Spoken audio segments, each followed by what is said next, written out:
Hello there everyone and welcome back to my channel. It has been a hot minute, it has been quite a while since I last uploaded, but the release of the new Obi-Wan Kenobi teaser trailer finally has brought me out of seclusion, and I'm here to do a breakdown of it.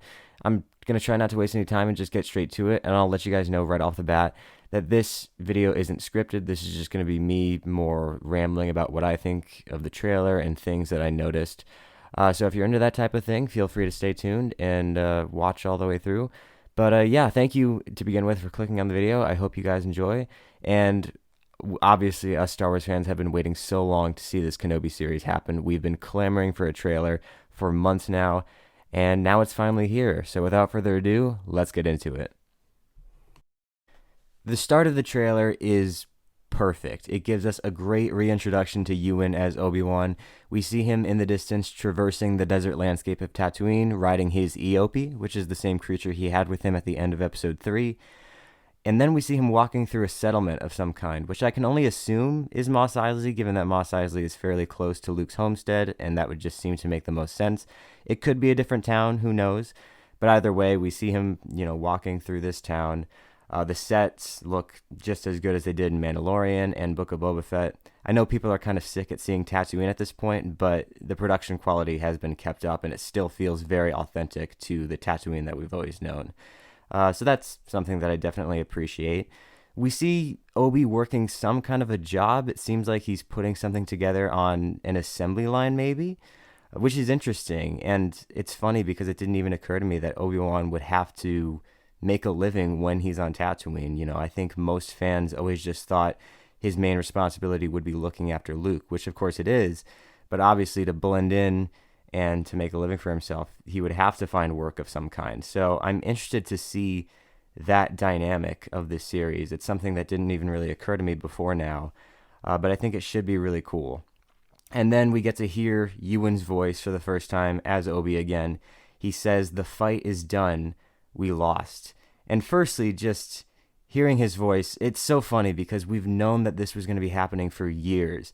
Even before the show was officially announced back at D23 Expo in 2019, there were rumors for so long that Ewan was coming back, and people were waiting for it to happen. But now that we're actually seeing him on screen and hearing his voice again, it just feels so real. I can't believe this is actually happening.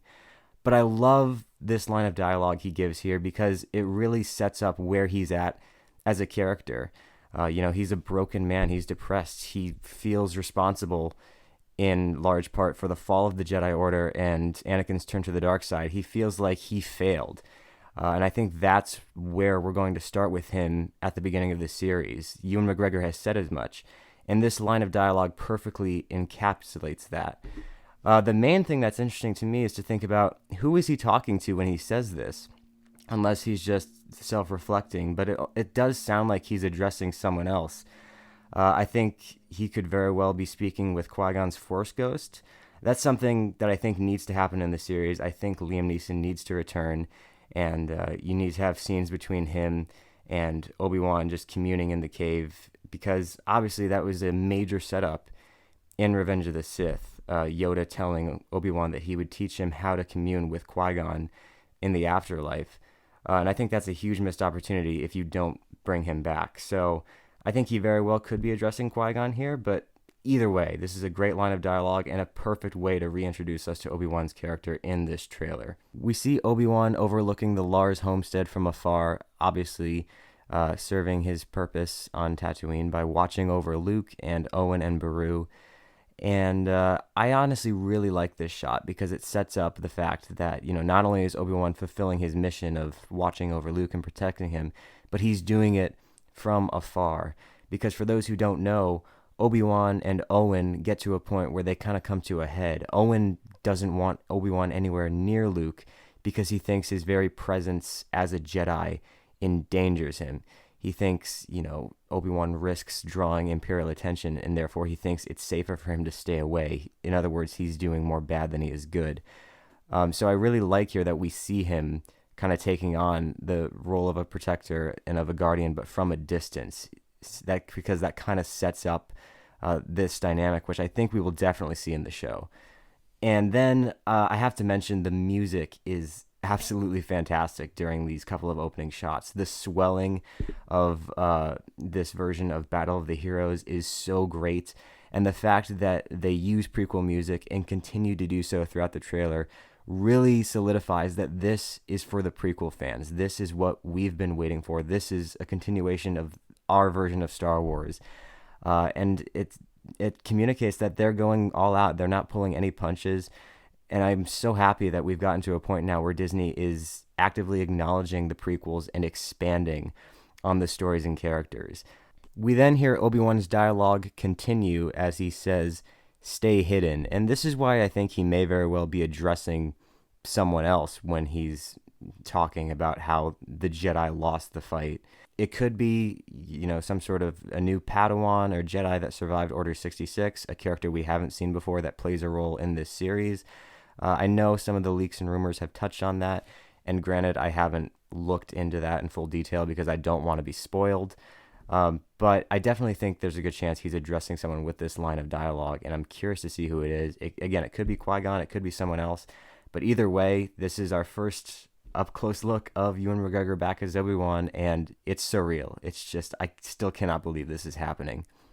After that, we get a brand new gold-tinted version of the Lucasfilm logo as Duel of the Fates begins to play, and I'll give Disney 100% credit. They know exactly what they're doing.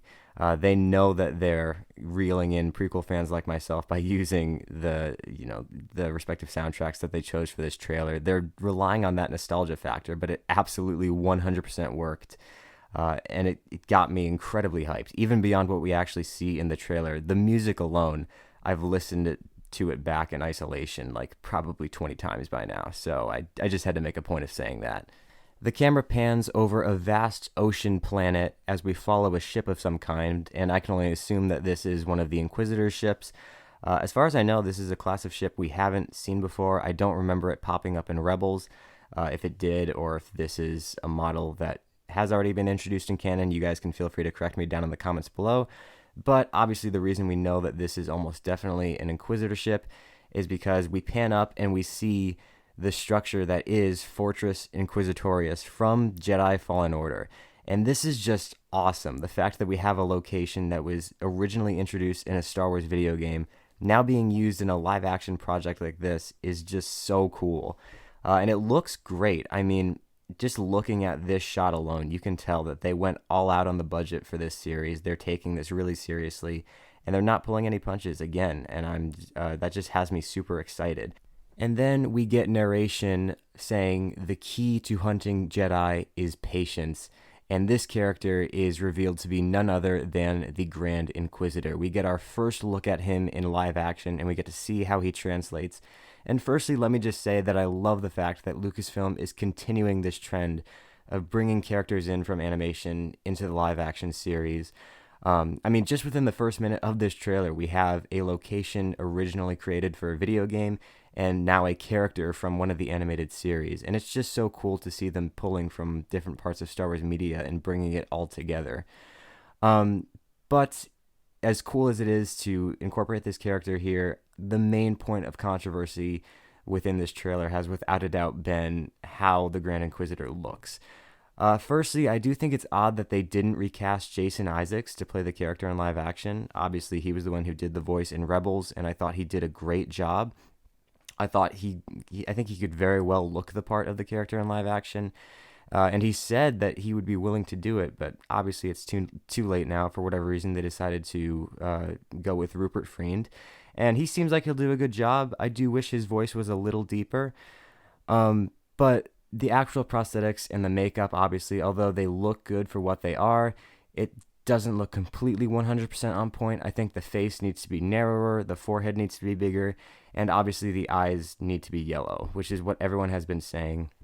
When you compare this here to Tion Madone from Revenge of the Sith, and you see how Powans, which is the species of the Grand Inquisitor, you see how the Powans are supposed to look in live action. Obviously, there's a bit of a dichotomy there, but it's not a huge deal. Again, it's just cool to have this character in live action in the first place, and I'm not going to get hung up over how he looks, especially given that if you have too much in the way of prosthetics, then it might get in the way of stunt and fight choreography. So I understand why they were limited, but it's still something that I wanted to touch on.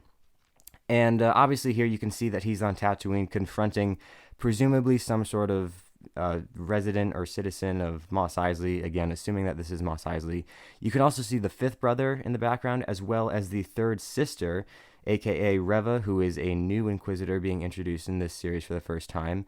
And I have to assume that they're on Tatooine because of some sort of incident involving Obi-Wan or Owen, and they're investigating and kind of going around town trying to figure out what's going on.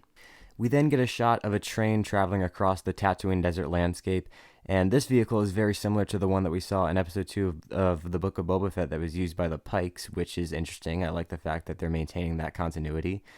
And what's interesting here is you can see a settlement in the background, but I don't think this is Mos Eisley because you can make out some sort of watchtower there, which is not clearly featured in Mos Eisley in any of the films or shows that we've seen so far. So Obi-Wan may very well work in a new town that we haven't seen before because we get a shot of him and a mix of human and alien passengers, and it seems like this is how he commutes to his work every day. It seems like everyone on this train are members of the same workforce that he's a part of. So it'll be interesting to see how they incorporate that into the story. And as much as we've seen Tatooine recently and as much as people are getting tired of it, I do always enjoy getting insight into, just like the daily lives of residents on different planets and, seeing what life is like, especially under the rule of the Empire. I think that'll definitely be interesting, especially from Obi-Wan's perspective. We then get a look inside Fortress Inquisitorius and see a meeting taking place between the Inquisitors. Specifically, we have the third sister, aka Reva, the fifth brother, and an as of yet unidentified Inquisitor who is also brand new for this series.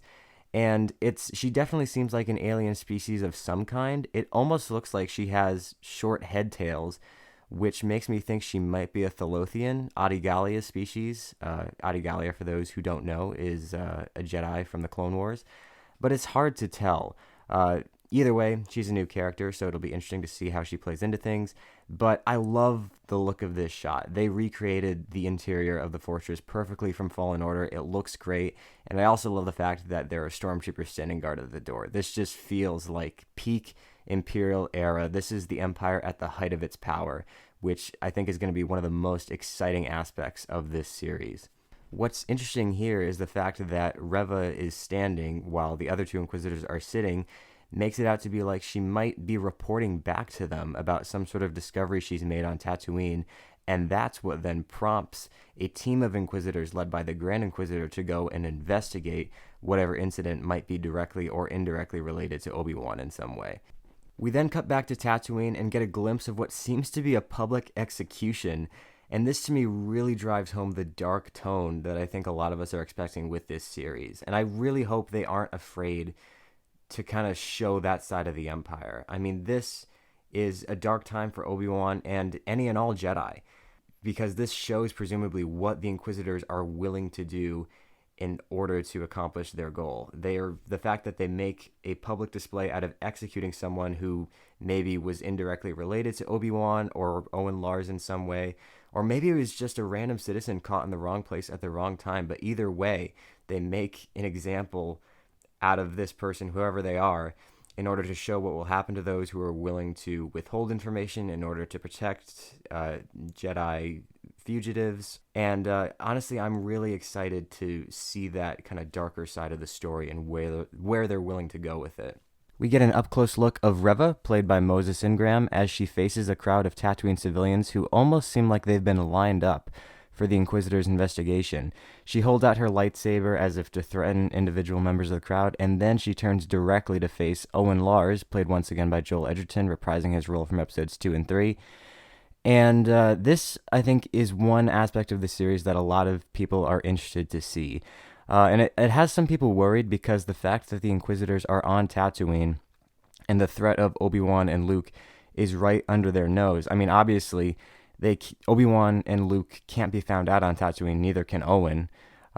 So the fact that Owen here is being directly confronted by an Inquisitor, I'm interested to see how he's going to get out of this situation and how he's going to avoid scrutiny and detection, because obviously as we know, they can't be found out. And I think a lot of people are concerned that the series is kind of going to push the limits of the canon. I don't know if that's the right thing to say, but the fact that the Inquisitors are on Tatooine, that they do go to Tatooine at this point in the timeline, and Obi-Wan somehow manages to avoid detection, it'll be interesting to see how it plays out. I just hope they do it in such a way that's believable, and it doesn't become a sort of a plot hole in the grander scheme of things, where we look at this series and say, it doesn't really make sense that the Inquisitors were on Tatooine, Obi-Wan was right there, and they somehow missed him.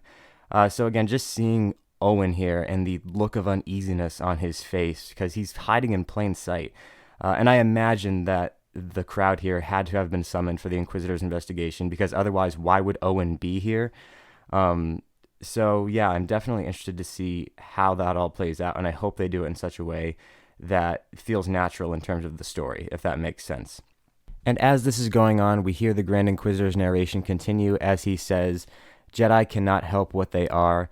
Their compassion leaves a trail. The Jedi code is like an itch. He cannot help it."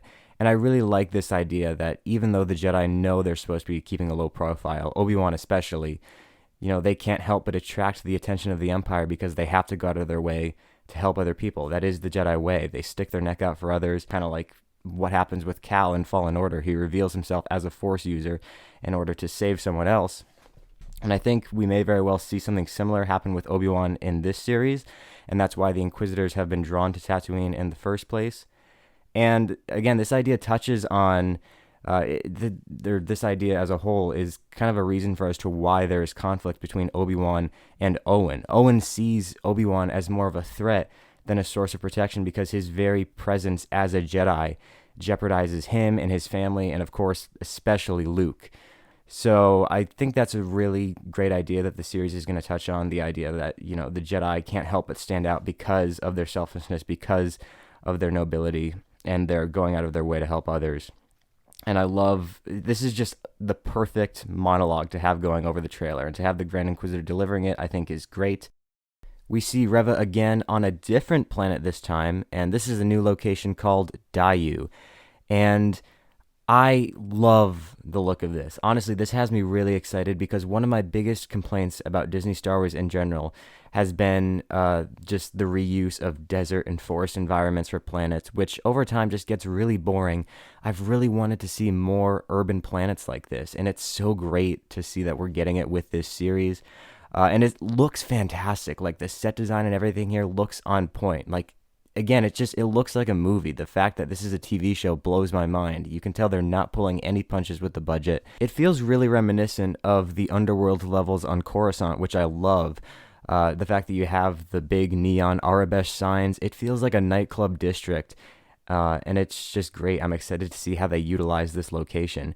Reva is on a rooftop and she's peering down as if watching someone, as if she's about to give pursuit.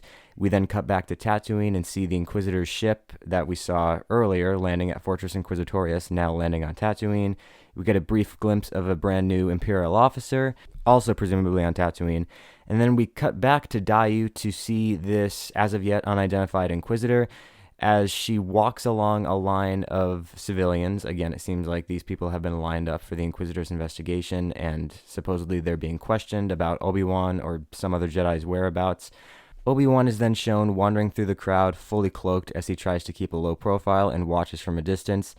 And then we get a look at this interesting new droid character. This is a brand new droid model as far as I'm aware. I don't know if it's been utilized in the comics before, but I've never seen it.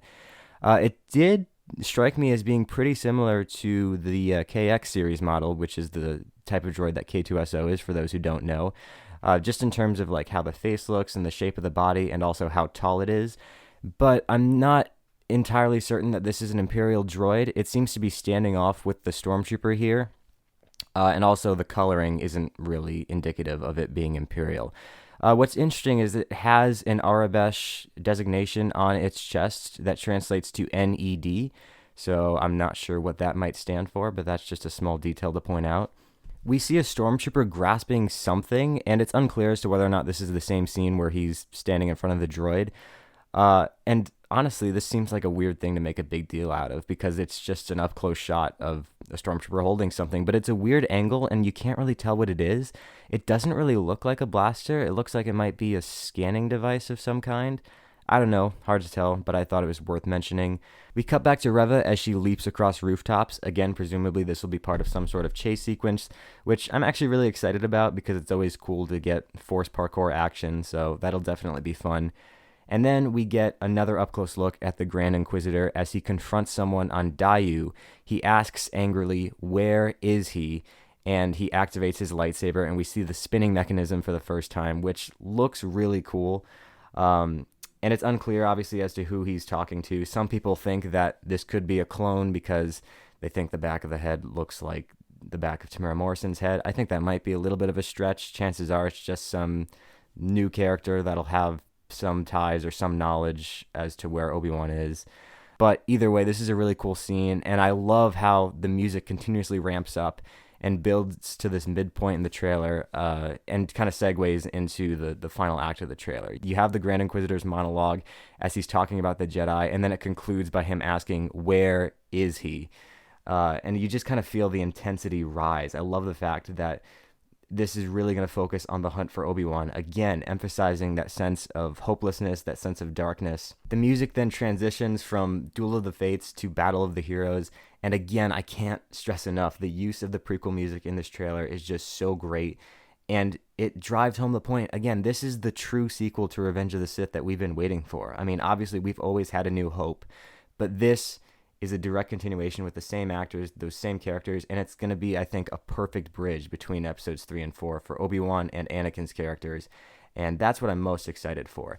The fifth brother is then shown leading a squad of stormtroopers down one of the streets of Daiyu, and I love this ground perspective we get of the planet. Just the scope and the scale of the set with the buildings and all of the Arabesh nightclub-looking signs.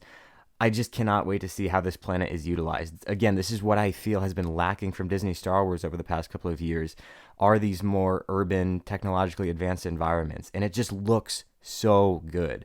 Obviously, this is our first up-close look at the fifth brother, and I'm not a huge fan of how he turned out. I have a lot of problems with him, similar to the Grand Inquisitor. And to be honest, although I look at the Grand Inquisitor, more and more, and I've become gradually more accepting of how he looks, I still have some major issues with the fifth brother. I can't really get over the fact that his face is basically just painted gray and they gave him like blank contact lenses by the looks of it. And it doesn't look terrible, but his face is shaped in a unique way with his animated design, and his helmet covers more of his face. It just kind of looks like it was something that was thrown together by a cosplayer last minute, but again, I'm not going to get hung up over how the characters look. It's just really cool that we're getting animated characters in live action still. We then see a shot of two maybe escape pods that are being jettisoned out into space, or just smaller vessels of some sort. And although we don't have any context for what's actually happening here, this could be taken as a nod to Luke and Leia. Obviously, we know Obi-Wan has his mission to protect Luke, and it's also very well possible that Leia shows up in this series and Obi-Wan has to protect her in some way. So although this obviously isn't Luke and Leia because they weren't sent off in escape pods as babies at the end of Revenge of the Sith, they could have used this shot within the trailer with that intention to kind of give a nod or reference to Obi-Wan's greater mission. We then go back to Tatooine, to the same bizarre area we saw earlier in the trailer with the Inquisitors, and we see Reva leap across the table and block off somebody's escape here as she activates her lightsaber. This guy, whoever he is trying to run away. He obviously knows something. It might be Owen. It's hard to tell from behind.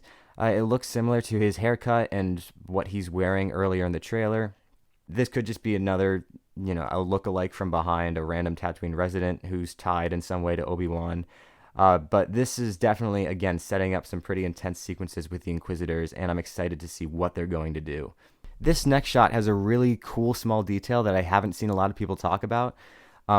We see the gloved hand, I'm assuming, of one of the Inquisitors, most likely Reva, as it grazes up against a wall of graffiti, and you can clearly make out sort of a distorted drawing or painting of the symbol of the Jedi Order. And this is just really cool. This is like a perfect trailer shot for this series, because it communicates the fact that there are people out there still who know about the Jedi. There are people who believe in them and still have hope that they might reemerge. And again, it goes perfectly in sync with like the tagline of the trailer: between darkness and defeat, hope survives. Reva is then shown having a face-off with someone in an alleyway, a figure carrying a blaster that looks very similar to a DL-44, which is the same model of blaster used by Han Solo. Obviously, I seriously doubt this is actually Han, but I think there's reason to believe it could be Kenobi, because in the follow-up shots, we see a firefight happening on the rooftops of Daiyu, and we get a shot from behind of who I assume is the same person we see in the alleyway, and the haircut does look like Obi. And I think this has the potential to be great because Obi is obviously very notorious for not wanting to use blasters. He sees it as being an uncivilized weapon. So the idea that he would use a blaster conveys the idea that, you know, he has to keep a low profile. He will do everything he absolutely has to do in order to stay hidden, in order to avoid outing himself as a Jedi. And, you know, for Obi, the extreme of extremes is using a blaster. That's so uncharacteristic of him. So if we see him doing that here, it really stresses what he's willing to do in order to stay hidden and to not use his lightsaber unless absolutely necessary. So I think that's something that could be really cool and ironic and funny in a way. We then see something really interesting in the form of a flock of birds, green and white birds that kind of like fan out during this firefight. And they just kind of seemingly appear out of nowhere from the smoke. And I can't help but think these look really similar to the convor that we see in the Clone Wars, which, for those who don't know, is the bird that the daughter, aka Morai, transformed into during the Mortis arc. It was the bird that followed Ahsoka around in Rebels. So it's already been established that that particular species or creature has some sort of a connection to the Force. And I'm not 100% certain that these are convors because it's hard to tell, but the colors are definitely very similar, so I thought that was definitely worth pointing out and noting.